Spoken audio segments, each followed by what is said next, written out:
Di sini saya akan membahas materi tentang pengukuran produk domestik bruto atau PDB.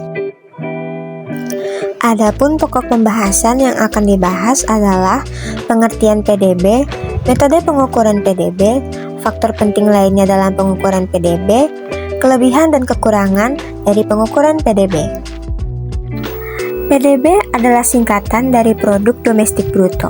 Pengukuran PDB merupakan salah satu indikator penting dalam mengukur kesehatan ekonomi suatu negara.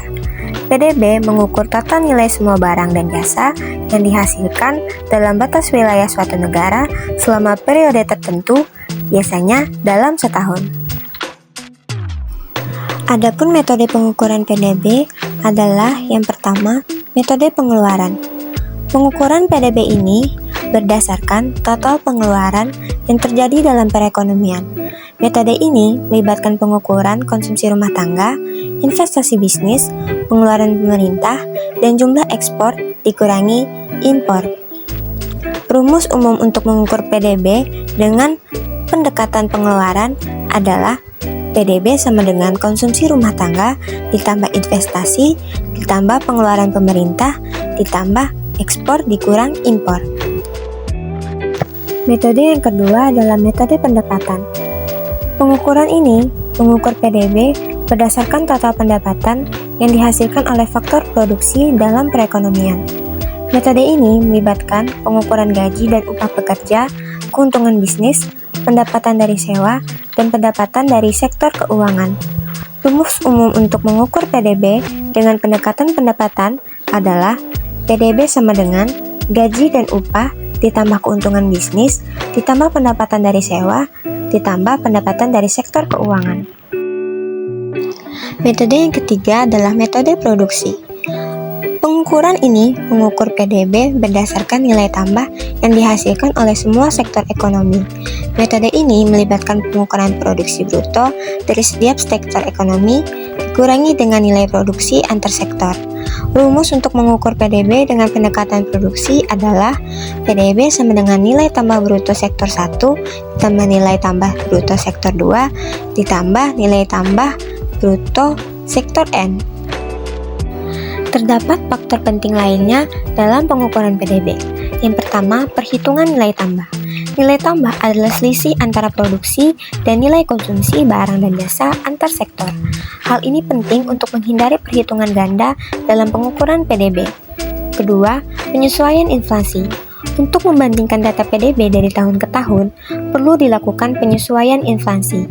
Ini dapat dilakukan dengan menggunakan indeks harga konsumen atau indeks harga produsen. Yang ketiga, pengukuran informal dan bawah tanah. Aktivitas ekonomi informal atau ilegal juga dapat berkontribusi pada PDB suatu negara.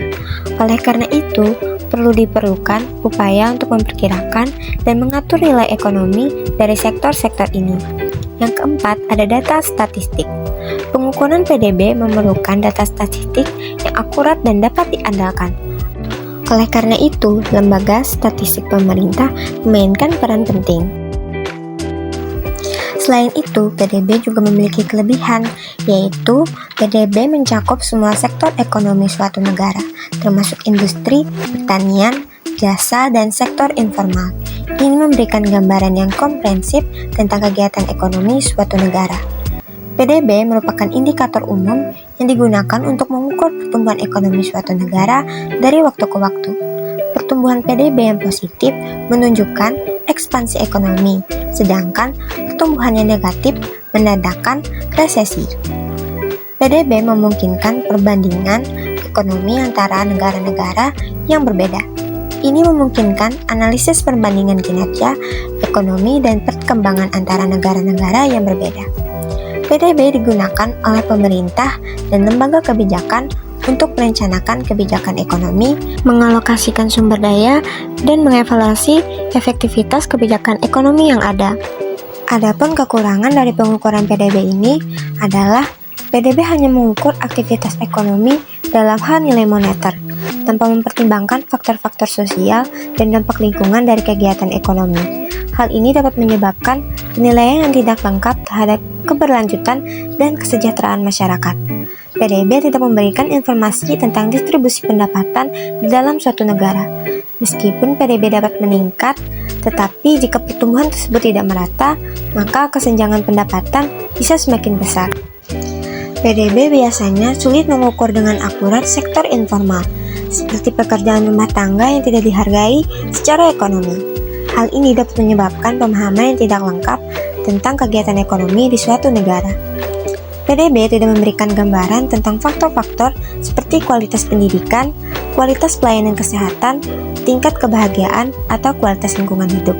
Oleh karena itu, PDB sendiri tidak cukup untuk mengukur kesejahteraan dan kualitas hidup masyarakat.